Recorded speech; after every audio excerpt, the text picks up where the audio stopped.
Hello everybody, my name is Stefan and welcome to Lush and Salty Aquariums. We're again at my 32-gallon long aquarium. I know I just did a video of this tank recently, but I wanted to feature this super red bristlenose Pleco because I own a lot of this species of catfish and some so-called super red, but none are nearly as super and red as this one.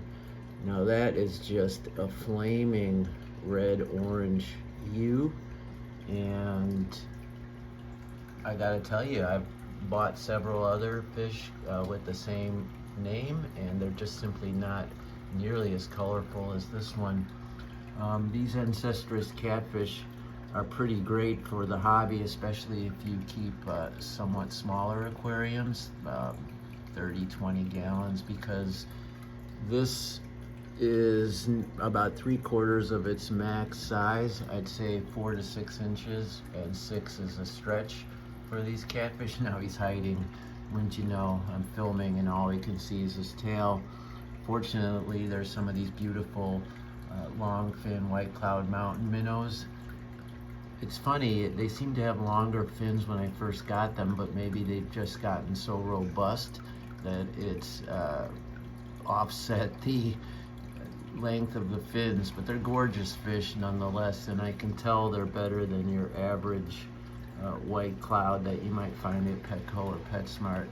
These are pretty special fish, including the super jumbo female. Interesting note about that super jumbo female and others like her in this tank, I never see them spawning directly or them becoming thin again. They seem to hold on to their eggs. Now I have a great deal of cover, beautiful healthy aquarium with a ton of places for them to spawn. Even if the eggs never came to fruition, you'd think they would still breed, and maybe they are, and maybe I'm just missing something, but this isn't the first time I've had super pregnant fish that just refuse to spawn or drop eggs. I had the same phenomenon happen with cherry barbs, where I had monstro females. They look like zeppelins, literally, dirigibles floating around in the aquarium. I worried it was some sort of parasite or a kind of a disease, but this fish and the others I've just talked about displayed that condition for months and months and months and lived, you know, continuously, as this one is, that one on top and this one here, without any difficulties in breathing, swimming, reacting, behaving. So that's sort of an interesting behavior. Not a great one. I'd love to see these fish spawn. I mean, it's not a species only tank, but I'd love to discover a couple fry up and in the roots of these floating plants, or just nibbling on infusoria down amongst the Helathanium or dwarf sage, I forget which one, but so many places for fry to potentially survive and for these fish to breed, and they're just not doing it. I know I started with a discussion of the super red bristlenose Pleco, but he left my camera shot, so I moved to the next available, next in line. But back to the ancestress catfish, that's, I guess, their scientific name. There he is, sort of upside down. They're very desirable because of a bunch of reasons. They look so badass. I mean, the longfin, I've got a video of a longfin I have in another aquarium that's just unbelievable, like a phantom, like an alien angel with these super long fins that look like wings. This one does not have that, but it has that incredible red color, and it's starting to get its iconic bristlenose mustache, which denotes that it's a male of the species. The females don't have it, or they don't have it so pronounced. So I'm pretty sure that I have a male, because I've noticed the mustache in the last few months in particular. What else can I tell you about them? They're great algae eaters, top 3. right up there with Siamese algae eaters. I like these better overall. And autocinkless catfish, which I have a bunch of in this tank as well. The thing that I like about these particular catfish, say over the Siamese algae eater, is unlike the Siamese algae eater, they are not aggressive towards other fish. I've not noticed that behavior with any of my Plecostomus, at least of the bristlenose, and they can tolerate others of their own kind, other catfish like that orange laser right there. I had a group of those in this tank, but I hardly ever see them anymore, which is too bad because they're gorgeous. The orange laser, the super red, I'm obviously into colors, who isn't? But they eat algae, the Plecostomus, and they do a good job of cleaning the glass. They'll also take the algae off of the broad side of leaves and on wood. Some Plecostomus are purely wood eaters, and they get their fiber by literally scraping the outer layer of your driftwood, and it helps with their digestion. And they like to eat that for the fibrous content. The bristlenose Plecostomus, I'm not 100% sure. Where are you, buddy? But I don't think they're, I know they're not wood eaters, but while they do scrape the wood, I don't know that they supplement their diet that way.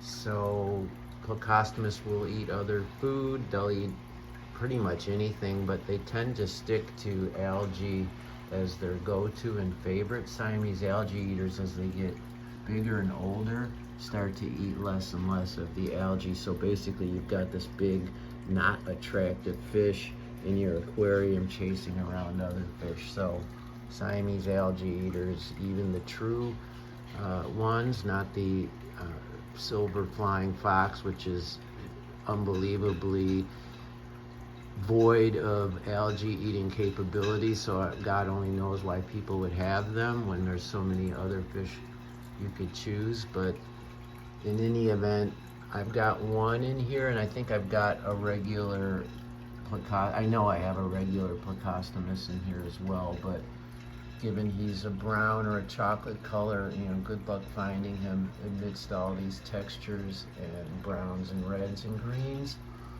I do love this aquarium. I think it's really matured nicely. You see the emerged growth in the back there. This pothos plant, you see obviously very healthy frog bit, which I'm pretty sure that's what this is, as opposed to water lettuce. And you see the different kinds of ground cover. I talked about that one, but here's the Sturgeon repens or S. repens.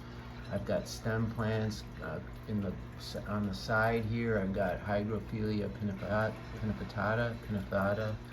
and I've got leopard jungle veil in the back, forming sort of a flowing curtain at the back side of this aquarium. So everything's happened the way I want it to. I had a lot of issues about a month and a half ago. I had found some fungus growing on the side of a couple of these white clouds, which sent me into a tizzy. I corrected it with API's fin and tail solution, and that really worked well, and it wasn't too vexing for the aquarium. I did a lot of water checking. I had relatively high nitrates, so I corrected for that. Other videos talk about what I did there to solve the problem in both the fish as well as this blackbeard algae, which, while I still have, it's much more compact and almost looks like a moss and just simply isn't creating the problems that it used to. My previous videos discuss at length how I solved both of these problems, or nearly solved them. In this hobby, sometimes you take a compromise, right? You don't expect a complete and total solution. Algae is a classic case of you're never going to get rid of all of it, and many people would argue, why would you want to? Well, because I like to look at a pristine tank, and I know fish love having algae on the glass and all that, but I don't. So compromise, I'll take some of it on the sticks. And while it leaves the leaves alone and my substrate and the glass for the most part, you can have the sticks. So I hope you enjoyed this update with a bit of a focus on a couple kinds of fish and issues. And that's it for now. As per usual, keep your hands in the tank, and ciao for now.